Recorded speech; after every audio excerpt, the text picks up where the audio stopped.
میرے جو سلمان رشدی کے ویوز ہیں وہ برقع کے داد کے انٹرویو کے اندر میں نے دیے ہوئے ہیں. واحد پاکستان کا لیڈر. باقی تو ہمارے لیڈرز اس کے خلاف بات نہیں کرتے تھے کیونکہ مغرب میں اس کی بڑی سپورٹ تھی. تو میرے بڑے کلیئر ویوز ہیں اس سے. اور اس انٹرویو میں بھی میں نے کہا کہ اس نے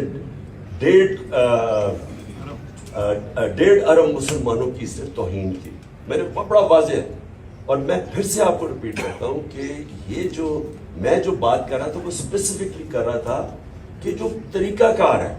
اور میں پھر سے آپ کو کہتا ہوں کہ اگر آپ یہ اس کو الاؤ کر دیں گے, اجازت دے دیں گے, جو سری لنکا کے اندر انہوں نے اس کو فیصلہ کیا کہ یہی اس نے کیا ہے توہین اور ساروں نے پکڑے چلا دیا اس کو. آپ کو اندازہ نہیں ہے کہ اس ملک کو کتنا نقصان ہوا. میں پرائم منسٹر تھا, باہر کے لیڈرز کے کالز آئے مجھے, جو لوگوں کا جو باہر کے پریس میں ہمارے کیس لکھا گیا. سو اس لیے جس وقت آپ وہ انڈورس کرتے ہیں نا, آپ دروازے کھول دیتے ہیں. کہیں بھی جا کے کوئی فیصلہ کرے جی فلاں نے توہین کیا اس کو مار دیں. اس کے میں صرف پروسیجر کے پوائنٹ تھا. سلمان رشدی میرے خیال میں بہت بڑا فتنہ تھا. میرے بڑے اس کے اوپر کلیئر ویوز ہیں.